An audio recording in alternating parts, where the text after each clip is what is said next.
My partner and I could watch no more of this desecration. As the station's call letters came down, we moved forward. The workmen tried to turn us back when we approached, their ladders and equipment being positioned around the front entrance. I didn't care if it wasn't safe and blew angrily by them, Joseph following in my wake. We stepped into the reception area and saw that someone had taken all of the old photos off the wall and piled them unceremoniously into a box on the floor. A picture of Ray Kadera from his first ever show back in the 70s lay on top, its frame broken and the glass cracked. I was livid now and went storming into the control room, looking for someone to blame, but found only Sylvia. I was surprised to see her sitting there. I'd been so outraged since my arrival at the station that I hadn't even noticed her car sitting in the parking lot. She looked up at me with tears in her eyes. My producer had come by earlier only to find the new station crew cleaning the place out. She had managed to run them off. She'd been less successful with the workmen out front. I'm sorry you had to see this, Lindsay. I was about to call you to prepare you. It's okay, Sylvia. Why are you guys here? Our website is down. Did you know that? It is? A small portion of the CCS archive was on there. We need access to it. Well, we still have it all here in the building. For the moment, anyway. What is it you're looking for? I can help. Joseph told Sylvia what he was after, then she whirled to her computer and got busy. She needed this distraction. We both did. As Sylvia worked, Joseph and I went to the recording booth. Through the window, we watched her type and click, type and click. It was not an easy task, digging up one of countless calls in the show's history. We had an entire back room of episodes on tape. Kadera had recorded every last one of his shows. For posterity, I guess.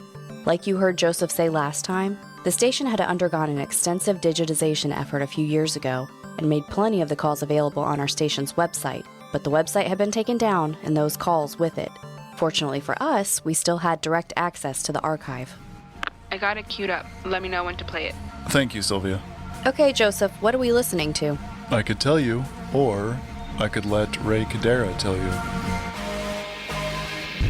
This is the Endless Elsewhere podcast, Chapter 13, The Dead and Dying.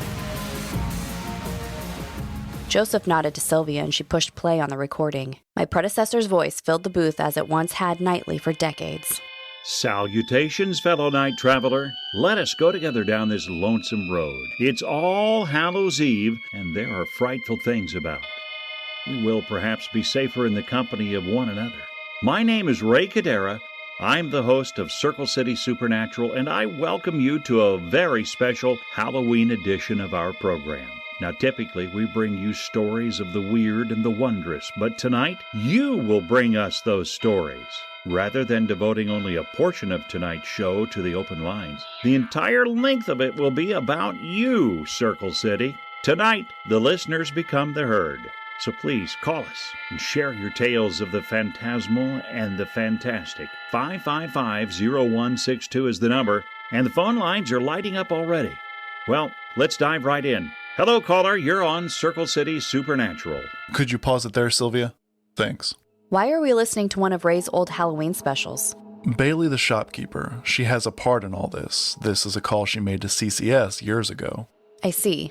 Sylvia, could you fast forward about 16 minutes? Yeah, hang on. Here we go. I think we have time for one more call before the break. Hello there. You're on Circle City Supernatural. He's right, you know. Excuse me? Your last caller? He's not wrong about this place. In fact, all your callers tonight and every other night are proof of what he said. There's something really wrong with this place, and I know why now. I'm sorry I didn't catch your name. Bailey. Well, Miss Bailey. Bailey's my first name. Oh, sorry. Well, Bailey, did you have something you wanted to share with us besides that? I own a shop. Antiques and curios mostly. I'm not trying to advertise my business with this call. I mention it only because it's part of my story. It's up to me to keep my shelves stocked, which means I have to do a lot of searching and picking to find the older or interesting items that I specialize in. If you remember, the Circle City train station temporarily closed for their remodel here recently. Well, about a month prior, a public announcement was made stating that if anyone had personal items in their lockers, they were to be removed by a certain time. If the items were left unclaimed, then the lockers were to be opened and the contents of each were to be auctioned off.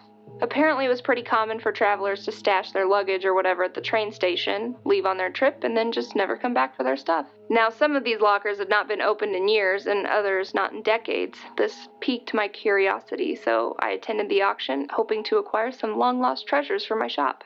I see what you mean. That is a very tantalizing notion. Pause it there. Okay, so Bailey goes on to say that she bought 3 old suitcases at the auction sight unseen, and that one of them had a secret compartment with a classified government dossier in it. Seriously? Kadera was pretty incredulous too. Sylvia, can you move ahead about 4 minutes, please? It's fine if you don't believe me. I really don't need you to. Oh, it's not that. I keep an open mind with everyone who calls into my show. Really? Because I've been listening all night and it sounds to me like you're just humoring these people. I'd like to think that I, at the very least, give everyone the benefit of the doubt, including you, Bailey. So, what did you find inside these documents? Plans, blueprints for a secret listening station, one that could even be erected in the middle of an American city without anyone knowing it was there. The dossier is from the Cold War era, but I don't think this facility was intended to listen in on the Ruskies. It wouldn't have to be kept secret for that. No, I think it was for listening in on Americans. Possibly to root out Soviet agents living among us. At least, that's what they would have said if it had ever been discovered. I kind of think they were spying on their own people. On us. But I can't prove it. Incredible. Was this listening station ever built? It was. Right here in Circle City, at the very center of town. At the center of town is this old water tower. Is that what you mean? With the spherical shape the facility required, as well as the great height, a water tower was the perfect disguise. According to the notebook I found, the project leader was a man named Frank Dashler, who oversaw the construction and then the operation of the facility. Is that whose suitcase you had purchased? It was. How can you be sure, though? Frank Dashler is listed as the architect on the blueprints. His notebook says property of Frank Dashler, and Frank Dashler is the name on the luggage tag, so I'm pretty sure. Gotcha. So it's still running, the listening station. No. They shut the place down back in the 80s after only 6 months. According to his notebook, it was a total failure. Something about the location. They kept getting too much interference from an unidentifiable source in the region. And since Frank had chosen the place, well, blame was laid at his feet for the ruined project. Whatever branch of the government he was working for gave him the boot after that. Do you know what happened to him? To quote his notebook, he moved into the private sector but never stopped thinking about the water tower. It became an obsession of his, it sounded like. Dashler became convinced that it was not mere interference they had encountered, but something more. A signal. And then, almost 10 years after it was shut down, sometime in the mid-90s, Frank made a secret return to Circle City. He didn't tell a soul where he was going, including his own wife. He wrote that he thought his house was bugged, that someone was keeping tabs on him because of how much he knew. Plus, they'd fired him, which tends to make people bitter and maybe more willing to spill secrets as an act of revenge. In his notebook's final entry, Dashler mentioned that he was on the train headed here, where he obviously put his suitcase in a locker and presumably headed to the water tower. The fact that he never returned for his things left me with a very uneasy feeling. From here, I had to take my search online to see if there was any mention of a Frank Dashler after this time. And was there? Yes, Frank Dashler was reported missing by his wife on the other side of the country around the same time our Frank Dashler came to Circle City, but since his entire trip was a secret, no one ever knew to look for him here. So if he never returned for his suitcase, does that mean... well, what does that mean? That he died here. That's what it means. Again, I have to ask, how can you be sure? Because I'm looking at his skeleton, and there's a bullet hole in his skull. Excuse me?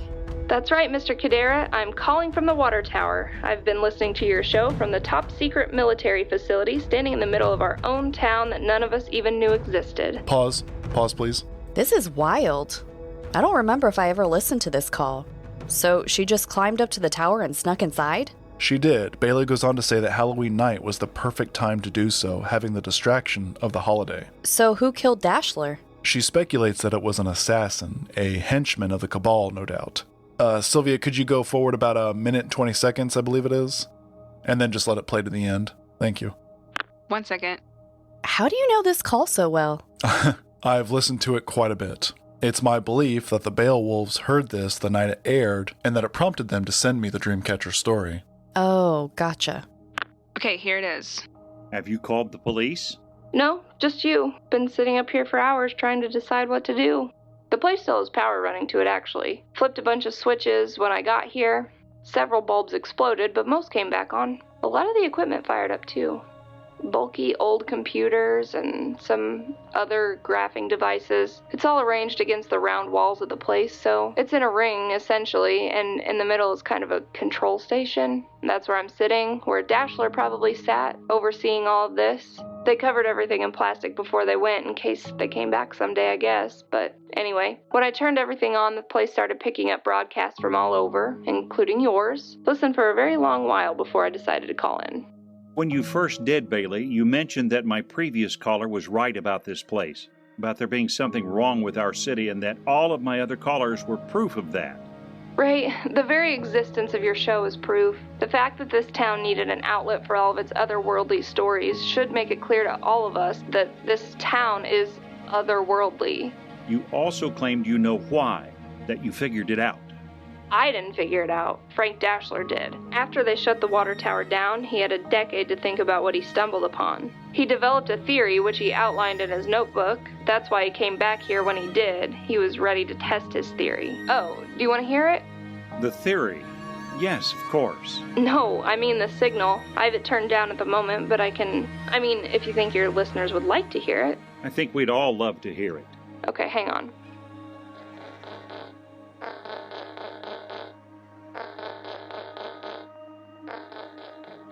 Did you get it?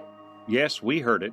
Very strange. Yeah, when I turned this place on, it was the loudest thing coming through.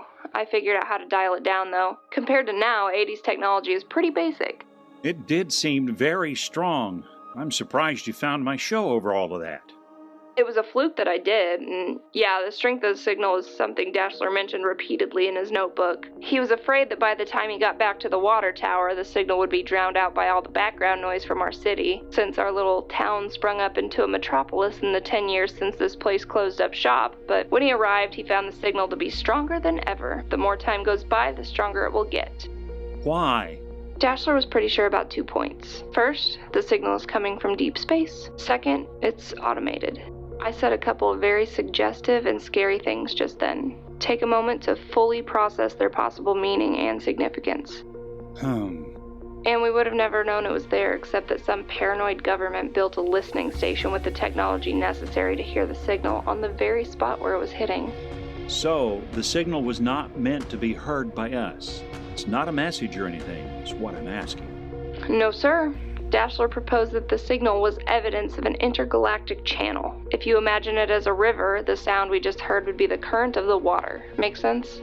Space River. Got it.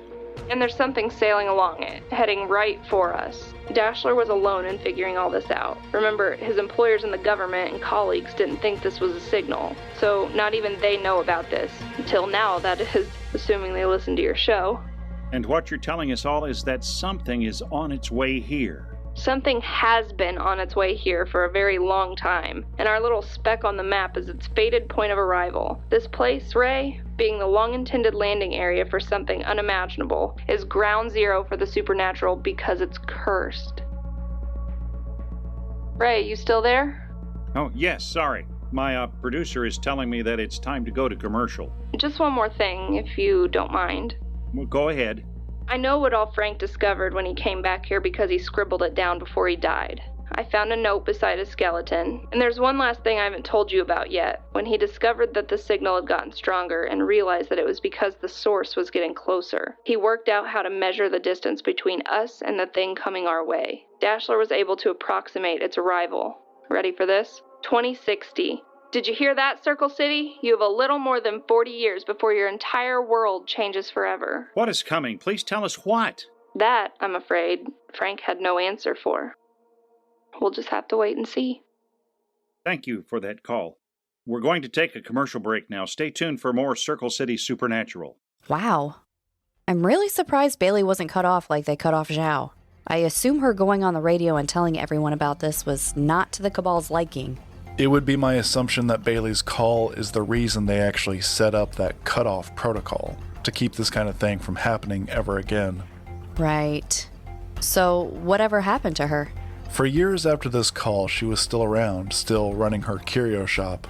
I assume the Cabal started watching her, but they didn't take her out the way they did Zhao. Why not? Unlike Zhao, she had ties to the community. Her death would have been highly suspicious and easily linked to her call to CCS. It would get the public asking questions. Oh, you mean for the same reason that we haven't been removed? Exactly. It's smarter for the Cabal to just let everyone assume these stories are hoaxes rather than kill their tellers and make everyone wonder. Do you think we could go talk to her? I'm afraid not. Why? Bailey was murdered a while back. Random shooting. A robbery gone wrong. Oh. Wait. Was it really just that, or was it them? Honestly, I don't know. The murder was caught on camera. The surveillance footage showed a couple of lowlifes approach her outside of a gas station. You've seen this video? The police released the first part of it in an effort to identify her killers, but they were never caught. The thing that always bothered me about it is that they don't look like they're trying to rob her. They just come forward and pull their guns, that's it. So, if it was the Cabal, why kill Bailey years later? Maybe because she kept digging? I can't imagine making that kind of discovery and then just walking away from it.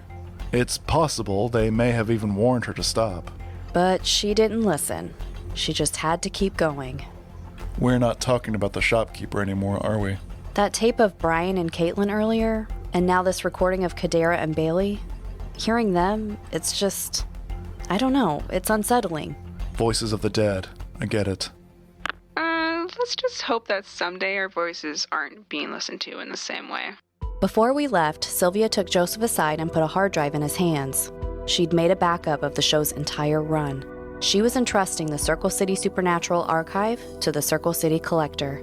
As he held it, she peeled off the Property of WCCX label, then asked that he place the hard drive in his vault for safekeeping. He promised to preserve this trove of stories along with all the others he'd gathered over the years. On our way out the door, I paused to grab the picture of Ray Kadera from that box. The overwhelming majority of the shows in that archive were from the Ray Kadera days, and that voice deserved to have a face put to it. From the station, we drove back across town. We decided to stop in at Joe's Diner as it had been hours since either one of us had eaten. Joseph took an unusual route, however, one that brought us to the heart of the city. He found a place to park on the street. This was as close as we could get to the water tower. The construction site was cordoned off. Joseph and I just looked on in silence. He and I knew what was happening, but we weren't the only ones burdened with understanding. An old man was shuffling about the chain-link fence that encircled the construction site. I assumed he was homeless by his shabby clothes and unruly beard, or maybe it was the sign he carried. Slung over his shoulder was a thin plank of wood and tacked to it a sheet of ragged cardboard. Across this had been haphazardly scrawled, "To the end of the age we speed ourselves." No one was paying attention to him. No one but us. That is Silas. The guy with the sign? He is a doomsday prophet. He is also a drunk. You know him? We've spoken, yeah. If you can believe it, he called Circle City Supernatural the same night Bailey did all those years ago. He did? He'd been sent a vision about the destruction of our city. A vision like those sent to the Strangels? Silas said that the dead would be raised. Not for the final judgment, though. He described a perverse resurrection of soulless monsters that would kill what they no longer were. The living.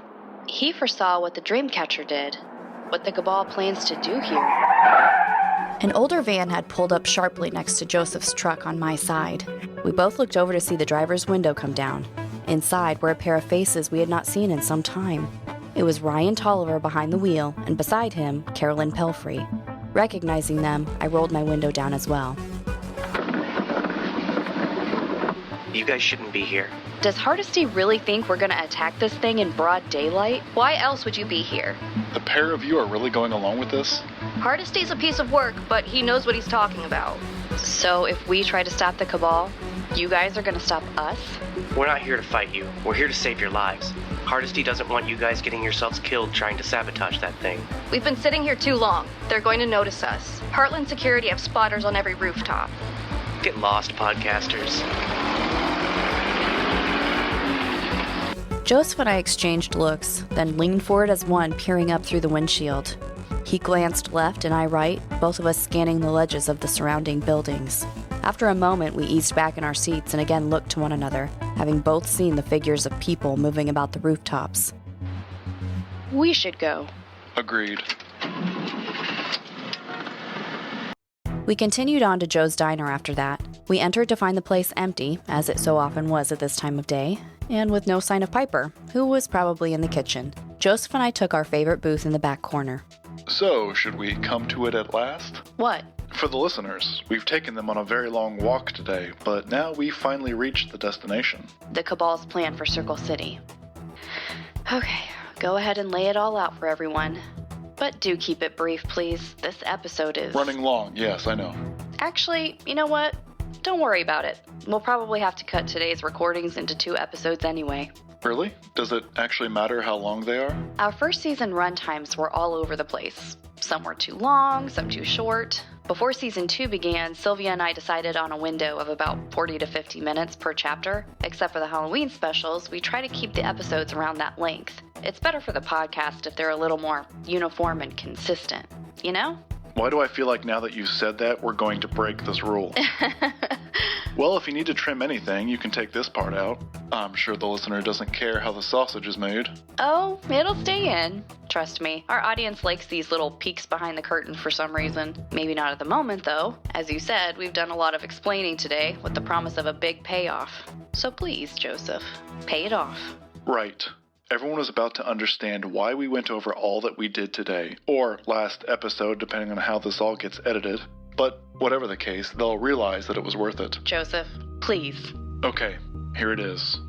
The Cabal believes that in ancient times, gigantic extraterrestrials came to Earth and befriended mankind, fostering the first great civilization. These aliens then departed with the promise to return, but the civilization they helped create fell into ruin and all knowledge of them was lost. That is, until it was rediscovered, heavy air quotes, by a boy with preternatural mental abilities. So, when a secret listening station inadvertently uncovered a spacecraft en route to our planet, the Cabal interpreted this as the return of a superior race of beings. As the creatures aboard are in stasis, there is no way to communicate with them. And since the vessel is fully automated, there is no way to divert where it will set down. So the Cabal was confronted with 2 unchangeable facts, the when and the where of the spacecraft's arrival. Circle City in 2060.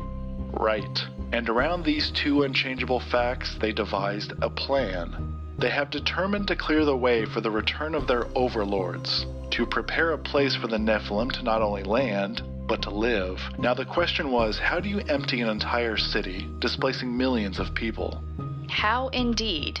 Thus was born the greatest conspiracy in the history of our species. Hardesty's old device, the music box. It revivifies dead brain cells, giving a monstrous life to corpses. What will be called revenants, or goners. Hardesty's technology will be applied to the listening station. The water tower was designed as a receiver, but will be reworked as a transmitter. The particle field will be so much stronger than before, strong enough to cover an entire city. As we just saw downtown, the Cabal is racing to complete the water tower, but there is a second facet of their plan that's running parallel to this.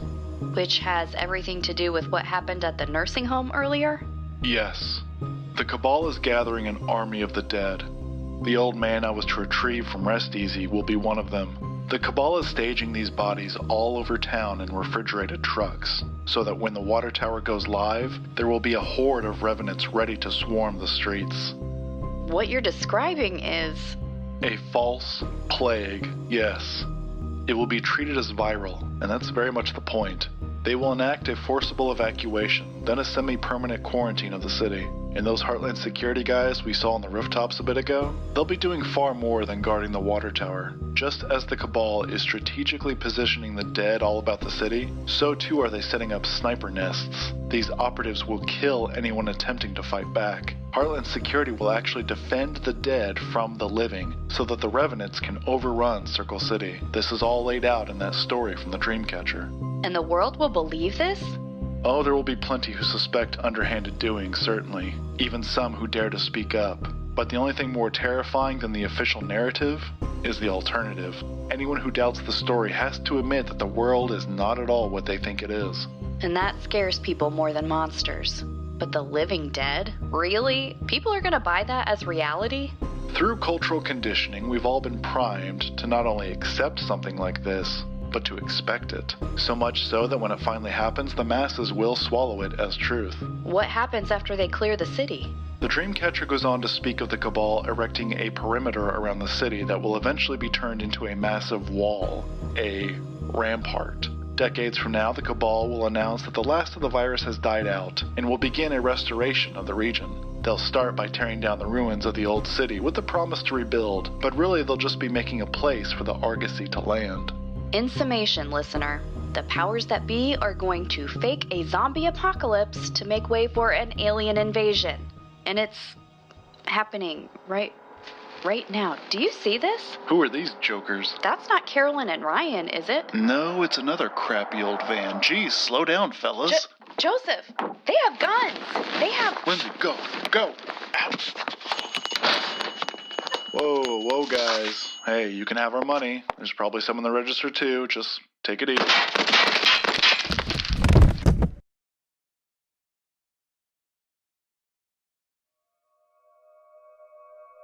Two men had burst into the diner, guns in hand. We'd thought them there to rob the place, but they had not come for money. No, as we were to learn, they had already been paid a substantial sum and were about to earn it. Wordlessly, the men turned their weapons on Joseph and I. Before either one could pull a trigger, however, gunshots rang out from elsewhere, with exacting precision where the men struck, and in those places that render a human being completely and immediately inert. It was a trained hand that had intervened on our behalf. Without so much as a groan, both assailants crumbled to the floor. My field recorder had joined them there when it slipped from my hand. I was quick to reclaim it, but did so purely on reflex. I barely even noticed the ringing in my ears from the gunshots. I was stunned. We both were. Joseph and I turned around, lifting our widened eyes to the waitress who stood aiming a handgun she'd drawn from under the counter. Only when she was confident that the threat had passed did Piper lower her weapon and smile that winning smile. Best episode ever. The listener perhaps recalls me describing Piper as a deus ex machina in Season 1, back when she calmed a feud between us and the Unclosing Eye Detective Agency, right here in the diner. I was, of course, speaking in hyperbole at the time, maybe even in jest. I had thought her action a happy accident then, but not now. Joseph and I were soon to see Piper in an entirely different light that would make us question every previous interaction with the woman. The pair of us continued to hold our uneasy stances as Piper came around the counter. She peered out the front windows to make sure that no one had witnessed the ordeal from the road. Piper then closed all of the blinds to keep it that way. On the counter beside that old radio, the one that played Circle City Supernatural on a nightly basis, Piper then set her gun. She went to lock the front door and flipped the open sign around to closed. Still, my partner and I just stood there, looking on uselessly as she worked. It wasn't until Piper grabbed one of the dead men and began dragging him toward the kitchen that we snapped out of it. Joseph, on some half-realized impulse, moved forward to help. I'll get this end. Stop. Don't touch the body. It's okay, I handle dead bodies all the time. No, that's not it. They'll use this against you if they can. Don't give them the chance. I've also been accused of murder before, Piper. Just let me help. No. Back away, Mr. Leck. Fine.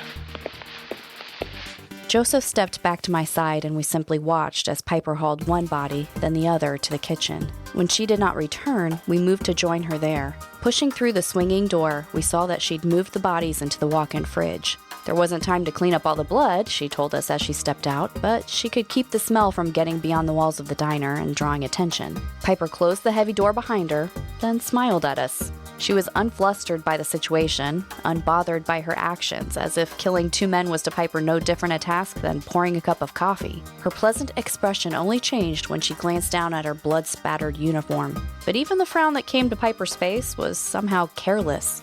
Well, that won't do. Not at all. Mr. Leck, please grab that spatula there. Huh? That rack right beside you. Grab the spatula on the end. Piper, what? I'll explain it all. But first, the spatula. Joseph shook his head, bewildered, then turned to grab the spatula, but it didn't come off the rack.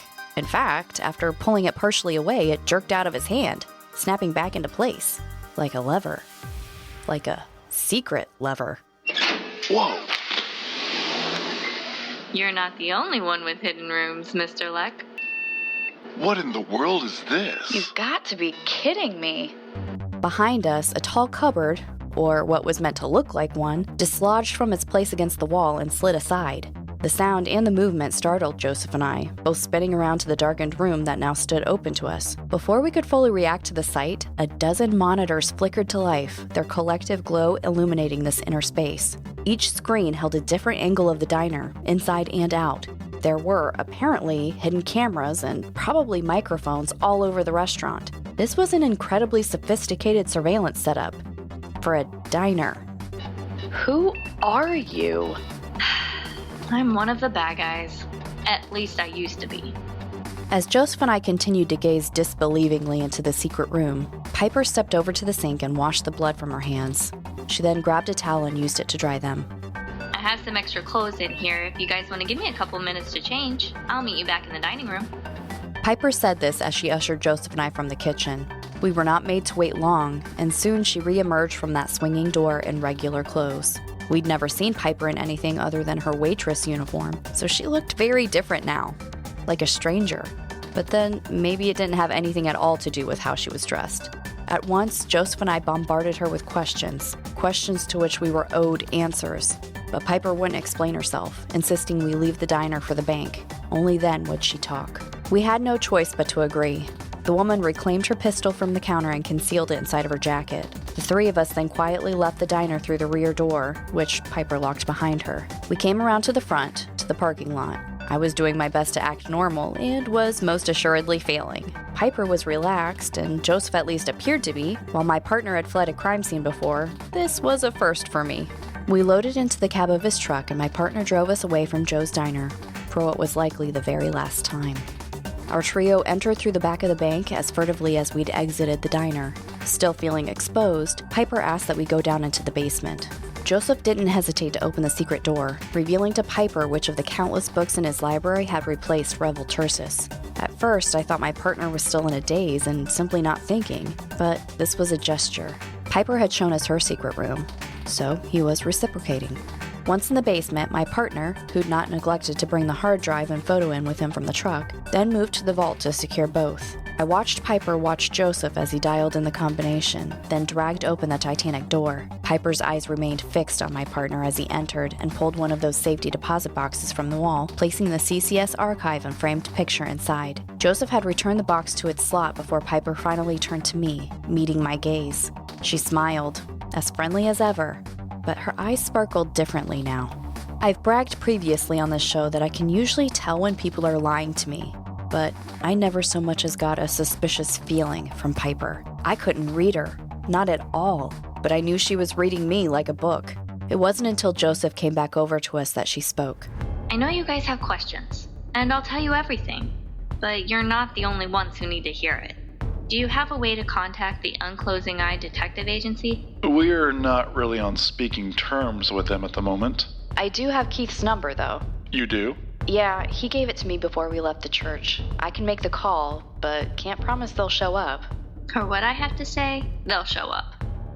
I took the scrap of paper from one jacket pocket and my phone from another, then dialed. There was no answer the first time, or the second. At Piper's insistence, I tried for a third and finally got through. What is it? Kind of in the middle of something here, Miss Mallyn. What's going on? Are you okay? If this isn't an emergency, I'm gonna need to hang up. Keith, it's Piper. Keith? What about Piper? She okay? She's here with us. Something's happened. I'd rather not say over the phone. Call the others and meet us at the bank. We'll be there within the hour. Piper smiled, then looked to Joseph, who was staring at her the way that I had. She nodded, understanding. I'm sorry that I misled you. Years, Piper. I've known you for literal years. No, you know what? Scratch that. I never actually knew you, did I?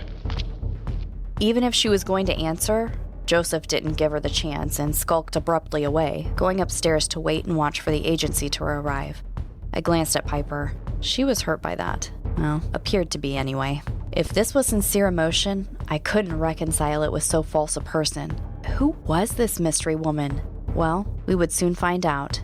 True to his word, within the hour Keith arrived, followed soon after by Carolyn and Ryan. All of them had dropped what they were doing to converge on the bank. That's how much they cared for Piper. Like Joseph, they had frequented the diner often over the years and had become friends with the waitress. Ryan was the first one down the stairs, with Carolyn behind him and Keith behind her. Joseph trailed at the rear. He was carrying Hardesty's brain box down at his side, trying to keep it hidden. He found an out-of-the-way place to set it where Piper could not see, as the rest of the newcomers glanced curiously around, taking in Joseph's inner sanctum. Their attentions quickly shifted to Piper, however, and remained upon the woman.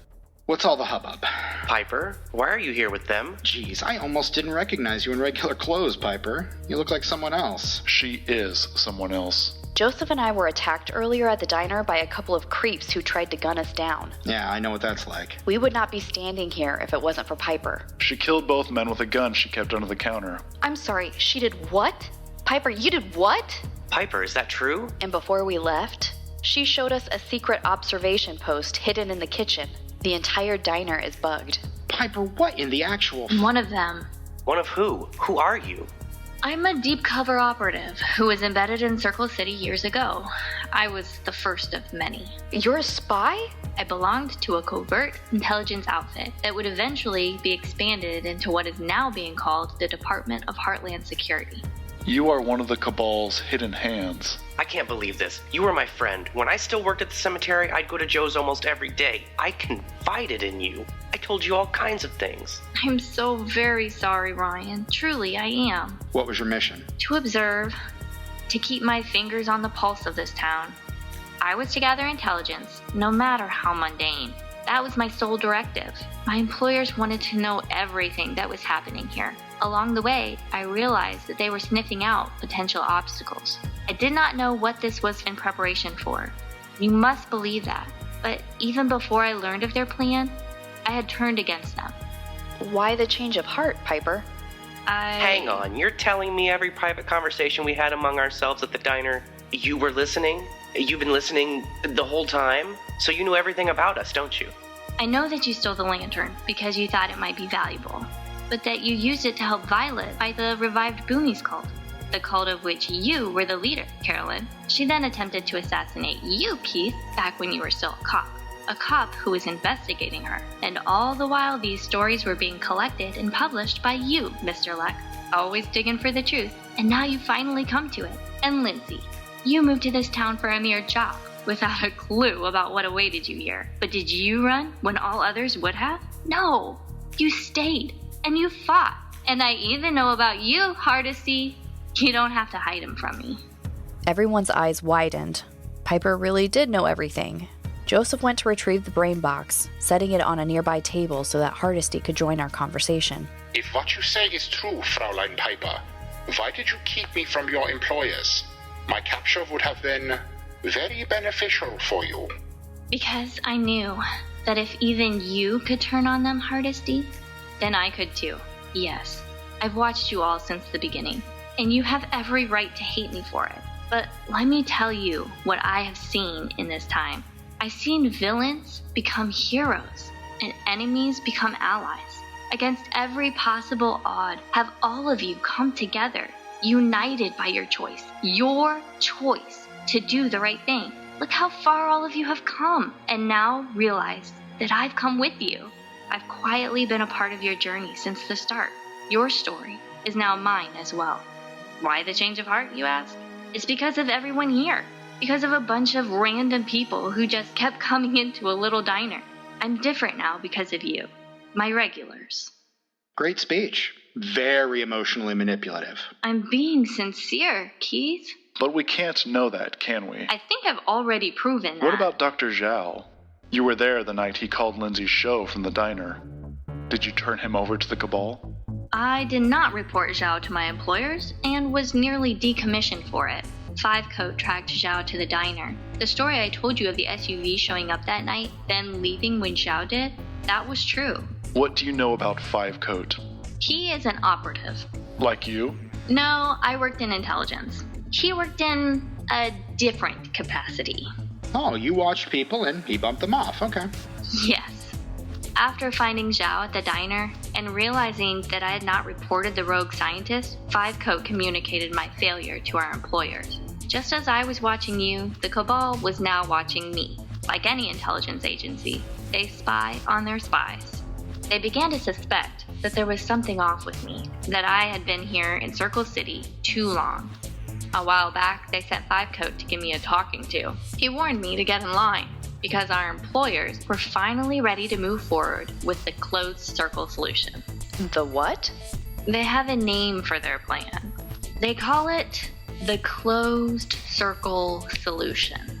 Just rolls right off the tongue, doesn't it? Hey, something doesn't quite sit right with me about this Fivecoat guy running Heartland Security. How does a low-level hitman get put in charge of the whole shebang? I'm honestly not sure about that. Perhaps because he got to Zhao? Whatever the case, Fivecoat was made head of the newly formed Heartland Security Field Office here in Circle City. However, after you, Lindsay, foiled and embarrassed the Cabal at the Foundry last year, he was promptly relieved of command and reassigned out of state. He took the blame, huh? But now he's been replaced by his immediate superior, a woman named Troxel. I only know her by reputation, and it's not a good one. She's apparently ruthless. She will not show you the same patience that Fivecoat did, and she certainly will not grant you any indulgences. They've put her in charge for results, and she'll get them. Has the radio station been bought out yet? Yes, it has. We are now owned by Rampart Media. I assumed that was their next step. Rampart is a conglomerate, a front for the Cabal's business dealings, in the same way Heartland Security is the front for their government actions. That's how they operate. They do everything through proxies. And those two goons who were hired to kill you, those were not operatives. Those were some street-level mercs who were hired by an untraceable third party. The Cabal. Joseph, I wonder if those were the same guys who killed Bailey. Very possibly so. My employers must no longer trust me, because I was not given a heads up about the ambush. Unless there wasn't time. They came at you quicker than I would have thought. Even with Troxel running things, it's not their style. We may have provoked them.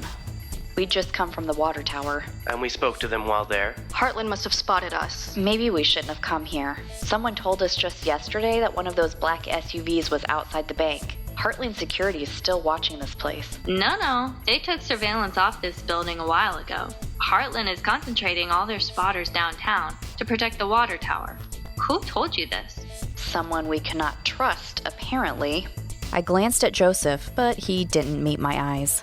Well, if they thought you were staking the place out, they likely assumed you were planning an attack on the old listening station. They're fully aware that you know their plans for it. When the mercs don't report back, Heartland will investigate. That only leaves a couple hours, maybe less. Not much time. Time for what? I owed you all the truth. That's why I wanted you here. But I also need your help. When Lindsay's podcast exposed Hardesty as being alive, all of you went underground and avoided capture by the Cabal. That's no easy feat. I need to know how you did it, so that I can now do the same. We didn't do it alone. We had help. There's a woman here in town who facilitates things like this. She's a fixer. I don't know if she'll take on your case, though. This girl is rather selective. A fixer? Are you talking about Calista? You know her? You know her. Yeah, I met her a long time ago, when I still worked at the cemetery. So you know about the mausoleum and the... You know about that. How? In the same way you apparently do. Calista told me. Okay, good. It sounds like she trusted both of you. Ryan, reach out to Calista. Set up a meet. But then you and Carolyn are going to have to come with me to move the repository. Obviously, we can drop our surveillance on the water tower now. You're moving the repository? I need some extra hands. I was trying to do it myself when you called, but didn't get very far. Fred here is pretty useless in these things. Why are you moving it? The church has been compromised. I don't like Grindel knowing where it is. And with the hellstorm that's on its way to Circle City, we don't need that box of horrors getting thrown into the mix. Smart. Where are you moving it to? I have a place in mind, but I'd rather not say while you're recording. Of course. Joseph and I can take Piper to Calista. I would like to go with you as well. What? Why? As you yourself said, Herr Sorrels, I am rather useless to you in my present vessel, but perhaps I can be of some small service to our friends here. Sure, I guess. We'll get the stroller out of the van before we leave. Gonna need room in there for the repository anyway. Alright, we'll do our thing, you guys do your thing. Then we'll meet back at our place this time. You guys remember how to get to the hideaway? If not, Hardesty can tell you. You still have that building? Yeah, and in the off chance that Piper here is wrong about them watching this place, I don't really feel comfortable about regrouping here. You agree? I do. So it was decided. Ryan made the call to Calista and arranged for us to meet with her. Before we parted ways, however, Piper vowed to help the agency in any way that she could. She would soon be confined to the same shadows as they were. Keith nodded, as did Carolyn. Ryan smiled. This was more than them accepting a pledge. This was them accepting an apology. Then up the stairs they went, departing from the bank. As we prepared to do the same, Joseph returned to the vault, pushing the door closed and locking it. Herr Leck, might I... No, Hardesty, you cannot have the combination. But Herr Leck... You need to have it in the future, yeah, I know. So if I don't give it to you, then we all have to find a way to stop the Cabal, don't we? There is no other way. We must ensure that events foretold by the Dreamcatcher come to pass. Piper, you've listened to the podcast and everything else, apparently, so you know what we're talking about. What do you think about this? Can the plans of the Cabal, this closed circle solution, be stopped? Or must it unfold as predicted to save reality as we know it? I don't have an answer for that, Mr. Leck. Hardesty seems pretty sure of it, though. I guess you have to decide if you trust him or not. Joseph looked to the brain box. I expected the speaker on top of it to burst with some persuasive argument, but Hardesty remained silent. We all did as we left the basement. I carried Hardesty's mobile unit as Joseph closed and locked the secret door just as he had the vault, just as he then did the back door once we were in the alley behind the bank. It was evening now, and I yawned as if reminded of how long a day it had been, a day that was far from over. I took my phone in hand, texting Sylvia to let her know I couldn't do the show tonight. Weirdly, I did not hear back from her. I would have been concerned, even called to check on her, but I got distracted. There, standing in the shadows beside my partner's truck, was the antique pram left for us by the agency. Joseph heaved it into the bed of his truck and laid the stroller down on its side. Then we crowded into the cab. It was a tight fit, Joseph in the driver's seat, I in the passenger with Piper between us and Hardesty in her lap. We drove to our rendezvous with Calista, to an industrial loft in the downtown area, the specific location of which I will obviously leave undocumented. This was where that counter-cabal had headquartered when they had come to Circle City, and in their absence, where Calista now lived. Joseph had told me that the Fixer had more or less inherited all of the Beowulf's resources after they were wiped out by Grindel. He found a place to park in a small lot to the left of the building. The building's all dark. She's expecting us, right? Oh, she knows we're here. Piper pointed out several cameras positioned about the building. All of them were turned or turning in our direction. And those are just the ones we're meant to see. You would know. Let's get going. Hardesty, we'll be right back. 9. I do not wish to remain in the vehicle. I'll crack the window for you. It'll be fine. Ha ha, Herr Leck. Make use of my disguise, bitte. Let's just take him. Seriously? Danke, Miss Mallyn. Joseph rolled his eyes, then fetched the pram out of the back. All of those baby blankets and even that ridiculous bonnet had been left in the old stroller. We swaddled the brain box, then headed into the building. I had thought the place all dark a moment ago, but like many commercial buildings, the windows were simply tinted in an effort to improve lighting and environmental controls, as well as cost. But while there were lights on inside, they were few. Still, it was enough to see a freight elevator standing open, one that seemingly awaited us. We boarded the massive car and it jerkily hoisted us to the 3rd floor. The spacious loft had been renovated and modernized. Music was playing and candles were lit. The place was clean and comfortable, not at all what I had expected. Nor was our hostess, who stood waiting to receive us with a glass of wine in her hand. She was lovely in her countenance, elegant in her style. Perhaps the most surprising quality about this mysterious fixer was her nonchalance, especially when it came to recording our conversation. She didn't even ask me to alter her voice. Mr. Leck, it's been a minute. Oh, wow. You've been busy. Congratulations. Joseph didn't understand her at first, but then, glancing down to the stroller, realized her meaning. He quickly put an arm around me and framed a smile. Oh, yes. Thank you. We're very proud. So if you two are a couple, that makes you Piper? The one who needs to fall off the map? Yes. Why? It's honestly better if you don't know. If I'm going to help you, I need to know. I'm trying to avoid the same people as the Unclosing Eye Detective Agency. For the same reason? Does it matter? Yeah, I need to know just how hard they're going to be looking for you. So I know how much more to charge, that is. Calista, I was hoping you could help my friend here, for old time's sake. For free? We don't go back as far as you think we do, Mr. Leck. I can pay you $10,000 in cash. Right now. Joseph and I both looked sharply to Piper. She was serious. And Calista knew it. If you have that type of money to throw around, you must be one of them. Is that right, Piper? You're one of them? Not anymore. That's what the last one said. Last one what, Calista? You've helped another defector? I guess that's what he was. Science type. Kind of a nerd. Wasn't gonna last another day on the street without me. Zhao? Dr. Bangwen Zhao? Zhao is alive? Last time I checked anyway. He came here? By referral, same as you. Where is he? Is he still here in town? I can't say. Client confidentiality. But he's alive? We assumed he'd been killed. Huh. What, Joseph? I was just wondering if Fivecoat didn't actually capture Zhao, then how did he get put in charge of Heartland? Who are we talking about? It doesn't matter. Don't worry about it. Cool. So, Piper, do you need to hit the ATM or... Piper pulled a stack of hundreds from her jacket. The girl comes prepared. Respect. Well, Mr. Leck, you've brought me a profitable client tonight. Now I have something for you. Call it a finder's fee. It's here? Calista, you were supposed to hide it. It is hidden. You haven't used it, right? Of course not. I don't even know how it works. Okay, good. Are you guys talking about the Dreamcatcher device? What was that? What was what? I didn't hear anything. Your baby just spoke in a cartoonishly thick German accent. Show me to this woman, Herr Leck. Yeah, fine, Hardesty. Calista, I'm sure you've seen a lot of weird stuff, so hopefully this doesn't freak you out. Joseph turned the antique pram around and pulled away the blanket we draped over the canopy, which he then folded down. Our reveal of Hardesty to Calista was identical to Keith's reveal of him to us yesterday, and even though it was entirely unnecessary at this point, Joseph also pulled the bonnet from the Brainbox's speaker. Hardesty's mobile unit was now fully on display to our hostess. Calista stared without blinking for a moment, at the end of which she simply shrugged and took a sip of her wine. Funky. Und wer is the Dreamcatcher device? Calista looked to Joseph, who nodded.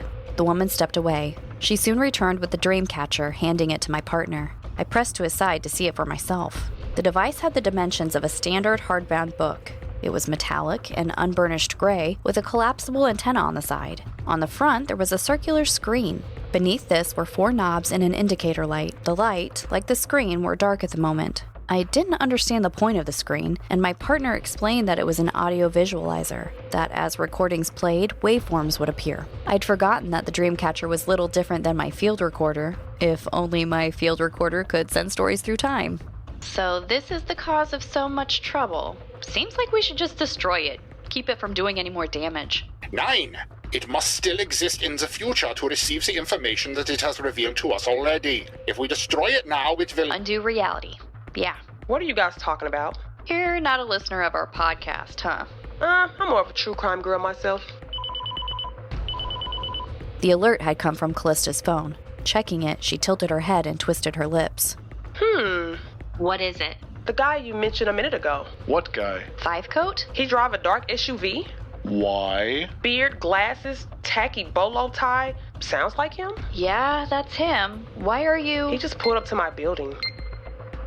Calista handed her phone to me, then set aside her wine glass so that she could slip her shoes on. I looked from her to the screen in my hand. It displayed live security footage of the parking lot. I saw a black SUV now parked beside Joseph's truck, and a man walking from it to the front entrance. There was no doubt. It was Operative Fivecoat. He followed us. The bank was being watched. Piper, you said he wasn't even in town anymore. He's not supposed to be. We have to go, now. I hope you have a lot more money, Piper, because you just cost me my home. I have it. Get me out of here and I'll make this right. You better. You must take the device as well. Is Dr. Strangelove over there talking to me? Joseph handed the Dreamcatcher back to Calista. I can't get caught with this, Calista. I need you to hide this once more. For old time's sake. Thank you. I know just where to put it, where no one would ever look. If you ever need this thing back, Mr. Leck, go to the... Understood. He's coming up. There's a stairwell in the back. That's our way out. You guys take the fire escape. I'll get your girl here into hiding, but it's on you to lure the guy away from us. Yeah, we can do that. Calista retrieved an emergency go bag she'd prepared for this very occasion and stuffed the Dreamcatcher into it. She'd barely slung the backpack over her shoulder before the woman bolted away. She disappeared into the stairwell, and from there, when she noticed that Piper was not with her, called back. Come on! Piper, you have to go. Hurry! Godspeed to you both. And to you, Piper. Piper twisted to run, but the waitress, operative, defector, whatever she was, stopped sharp and looked back. I have something to tell you. There's no time. Piper, go! My name isn't Piper. I was astounded less by the revelation and more by my failure to have considered before now that this woman, who was earlier revealed to be a secret agent, had been working under a false identity. This was especially true because last season we had almost immediately guessed that Fivecoat, the man on his way up to kill us right now, had been using an alias. I want you guys to know, just you though, not your listeners. My real name is... She had entrusted us with what is usually the most casual of personal information, but which was, for someone like her, the deepest of secrets. And with that, she ran off to join Calista, leaving Joseph, Hardesty, and I to serve as decoys. I grabbed the brain box out of the pram as Joseph threw open one of those large tinted windows. He held it wide as I stepped out onto the rickety fire escape. He was about to follow after, but then went suddenly back for the stroller. I told him to leave it, but he was somehow sure we'd need the thing. He lugged it, and I lugged Hardesty down the stairs. When we reached the second-story landing, my partner threw the pram over the side. It crashed noisily into the bed of his truck, probably breaking the antique. Then he and I scrambled down what remained of the fire escape to ground level.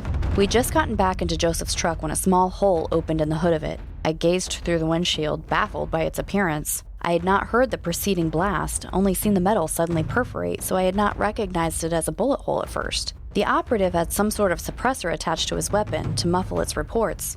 Fivecoat had reached the loft and spotted the open window. From there, he was now firing down at us. He was not trying to kill his quarry. The operative was trying to disable our vehicle.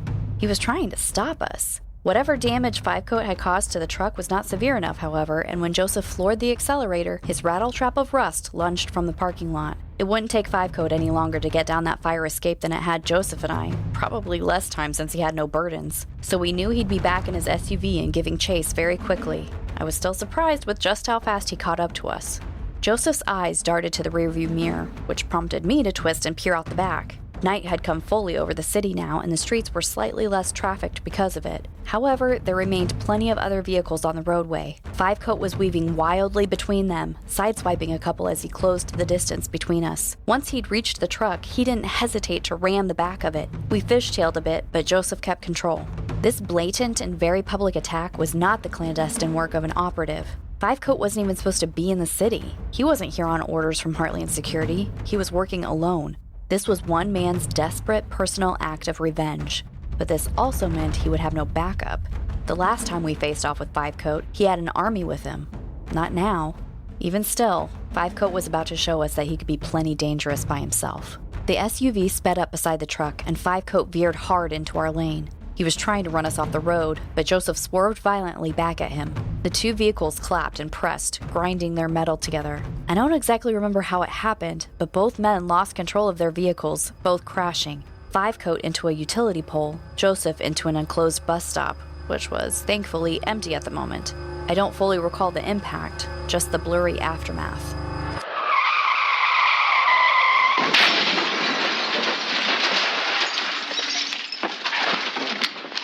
Lindsay, are you okay? Talk to me, sweetheart. Yeah, I think I'm fine. We must assume he is as well. Away with us. Can you get us out of here, Joseph? The truck's a goner. Come on, we gotta go. As we crawled from the cab, a bystander started to make her way over to us, phone in hand. She wasn't calling for police or paramedics, though. She was filming. Recognizing this, Joseph was quick to jump into the bed of his truck and set the pram down over the side. Into this, I stuffed Hardesty, then our weapons, which Joseph had just taken from the crate. I didn't know how well these would stand up to Fivecoat's pistol, but there wasn't time for such questions.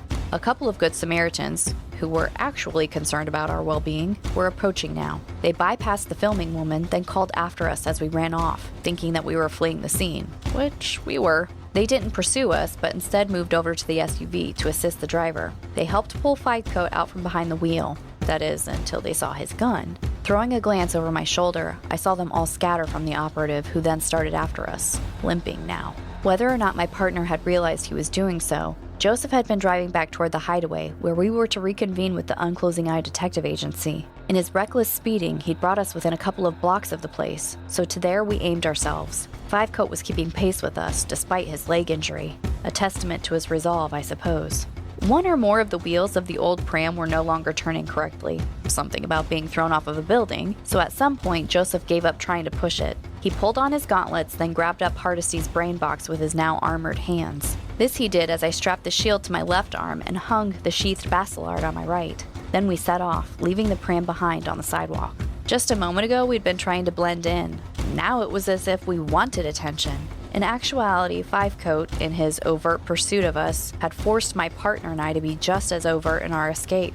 I'm sure we looked ridiculous to the few pedestrians we passed, what with the medieval weaponry and the futuristic device we carried. We had to get out of sight and fast, so we careened into an alley. This, mercifully, connected to another, which opened up behind the hideaway. The rear door had a keypad, but Hardesty, knowing the code, got us quickly inside. We threw the door closed behind us and re-engaged the lock. All the lights were off, and so we ducked into the shadows. Scarcely were we out of sight before the door came swinging back open with the help of several bullets. Miss Mallyn, remain where you are. Herr Leck, take me to that room over there. I'm not leaving, Lindsay. Just do what he says. Joseph didn't like it, but he crawled away with the brain box under his arm, disappearing into that room just as Fivecoat crept into this one. I held my bacillard and my breath as I watched the dim figure looming before me. The operative paused and turned in a circle, listening. As he did, the man composed himself as best he could and began to speak. You guys are seriously gonna hide from me? I'm not here for you, podcasters. I just want that brain box. Hand it over and we'll go our separate ways. Hardesty! If you actually care about these people, don't let them throw their lives away for you. Speak up and I'll let them go. Hardesty, did you know it was me who recovered the music box? Got a promotion for it and everything. Only these podcasters came along to mess it all up. After the debacle at the foundry, I got knocked back down a couple pegs. But if I come strolling back in with the inventor of the music box this time, well, that should put me right back on top. Still not gonna show yourself, huh? Okay, how about this? I'm the one that killed your helper. What was his name? Monty, right? That kid did all the work of finding the machine. And he did it for you, Hardesty. You hearing that, podcasters? Don't end up like Hardesty's last lackey, shot through the heart and left to bleed out on the floor, moaning like a little... Hardesty, now restored to his proper vessel, had burst from that room. He rolled swiftly to Fivecoat and clamped one of his mechanical hands around the man's throat, lifting him off the floor. I was reminded of how the Bard had hoisted Joseph into the air last season with just as much ease. But this wouldn't have a similar ending. The operative fought the crushing grip, but it was no use. Panicking, Fivecoat fired wildly about. I brought the shield up and held it there. I was to learn, with no small amount of relief, that alien alloys were impervious to earthly bullets. I felt the impact of a round, but heard it ricochet off the armor. Other bullets embedded themselves in the ceiling and walls. One even flew into the back room from where Hardesty had just come, piercing the domed porthole of his mobile unit. Apparently his brain was in a capsule that could be easily ejected from one vessel and plugged into the other with some help. Joseph had done this for Hardesty, who had taken over from there. I was thankful for the darkness. I didn't want to see a man die, but I heard him do so.